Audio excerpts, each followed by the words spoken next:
What's up guys, Suris here.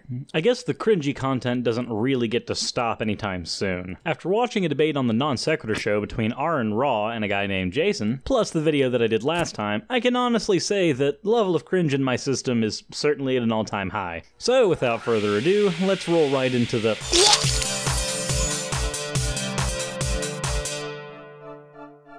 So, there's this channel named Jason's Life TV, and it's a completely different channel than the Jason who battled Aaron on the Non Sequitur show yesterday. Which is a good thing too, because if I had to double down on that level of crazy, then, well, that wouldn't be good. Now, looking at Jason's channel, there really aren't a whole lot of views coming into this channel on the whole when you look at all the videos that he's produced, and the amount of time that he's been producing. There's nothing inherently wrong with that. Sometimes YouTube just doesn't give you stuff in the algorithm, but he does happen to have one series of videos that is gaining a lot of popularity. Apparently, about 10 months ago, his cousin sent him a video for him to put on the internet. He lovingly titled this video, "Girl Goes to Heaven, Heaven is Real." I'm not going to be using the audio from the video, but I am going to play it in the background for you guys to see, and I think you'll be able to get the point. The video itself is basically the parents going head over heels for the fact that their daughter has survived a spinal tap procedure. Personally, as a humanist, I'm overjoyed that the daughter survived as well. This would have been a very grim, dark tale had that not been the case. There are a few things, though, that I'm not very happy about when it comes to this video itself. I feel as though this video was used as a method of pushing, well, a bit of an agenda. The first thing is that in the video, it's entitled "That Girl Goes to Heaven." Now, through the video, she makes a lot of statements about wanting to praise the Lord, and at one point, one of the females in the room says that every time she wakes up, she thinks she's in heaven. Now, it should be noted that a spinal tap is a procedure that's mainly meant to allow for a diagnosis of some kind. In short, there's a puncture done below the spine, and fluid is drained from the spine in order to test the fluid. Now, obviously, with any surgery, there's always that chance that something is going to happen. But, based on the lack of information in the video, we can't really ascertain what happened that caused this girl to panic so much. It can be assumed, though, that if the title of the video is supposed to be "Girl Goes to Heaven, Heaven is Real,"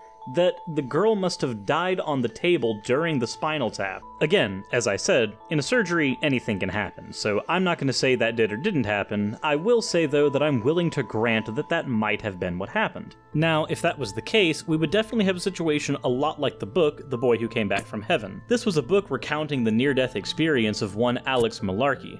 The book basically describes the events where Alex Malarkey's father is involved in a car accident and is saved by an angel while Alex Malarkey has an out-of-body experience. He then recounts this experience to his family in the hospital, and then, upon recovery, a book is written about these events. Now, while Alex Malarkey has certainly gone back on these statements and his family have said that they do not stick to the story that the book has portrayed, him and his family have given criticisms to Christian publishers for their exploitative practices. The mother has reported issues where people will constantly be knocking on their door to talk to Alex as if he's some kind of statue to be worshipped. This is something that we can definitely see reflected when we look at Jason's channel, how most of his videos have a few hundred to a couple thousand views, or, in the case of this video, 11 million. Stories about near-death experiences of children are actually incredibly lucrative, seeing that the book Heaven is for Real has sold over 10 million copies, while the book 90 Minutes in Heaven spent over 5 years on the New York Times bestseller list and sold over 6 million copies.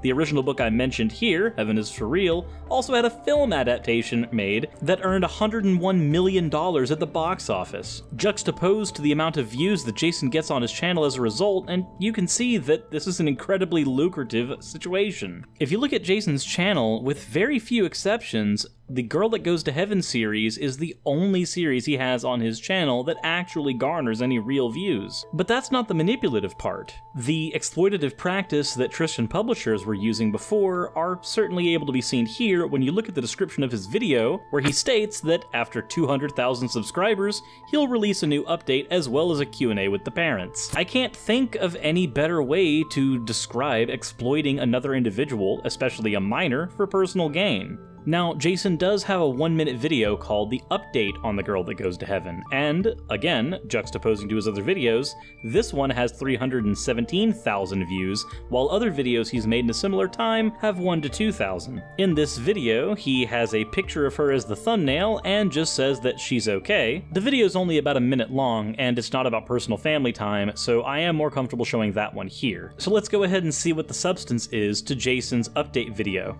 She's alive and well. Her name is Kennedy, and it is my cousin's daughter, and they gave me that recording a few months ago and wanted me to put it on YouTube, so I did.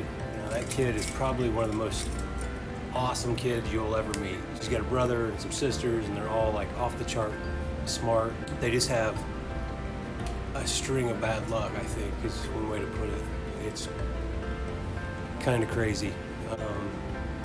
She's okay, and I'll tell you more here soon. I'm really not trying to do clickbait or anything. There's a lot to their story, and I can't really get into it yet, so I'll be back.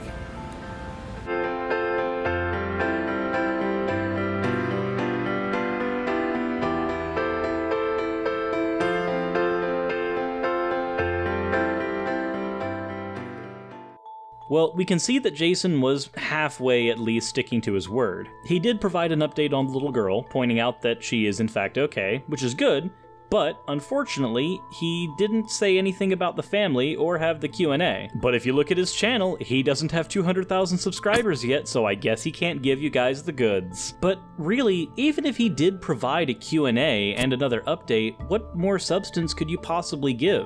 At some point, you would have to start fabricating parts of the story in the account. We know that near-death experiences basically can be explained by abnormal functioning of dopamine and oxygen flow in the body, and that most accounts of near-death experiences almost universally coincide with whatever religion they've been brought up in. If you have a near-death experience and the only gods you've ever been subjected to are the Norse ones, it's highly probable that you're going to see the Nordic gods during a near-death experience. If you're a Christian, it's highly probable that you'll see Jesus. Based on whatever your preconception of an afterlife is, your brain will fabricate that preconception of the afterlife for you. What it basically boils down to is that near-death experiences are, in and of themselves, nothing special, and are, at best, a coping mechanism. That's why when I see a channel that's trying to grow off of the exploitation of a child who had a near-death experience, all I can say is, it's a little bit scummy. Now, I'm not saying that Jason himself is scummy, I am saying that the practice itself is scummy.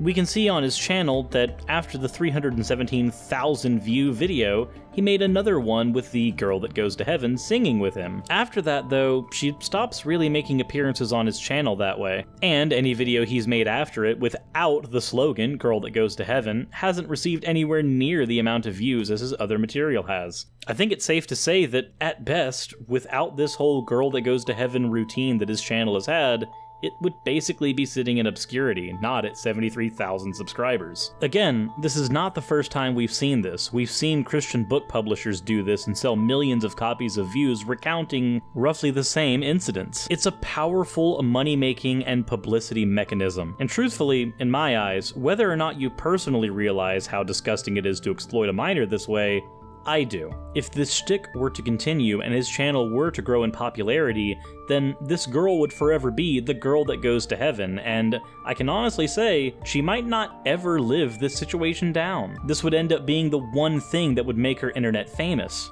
But what do you guys think? Do you see this as completely harmless, or do you see this as a bit of exploitation? Let me know in the comment section below, and I will see you guys tomorrow with a new video. With that said though, before we roll into the Patreon slides everyone, as always, insert end of video tagline here.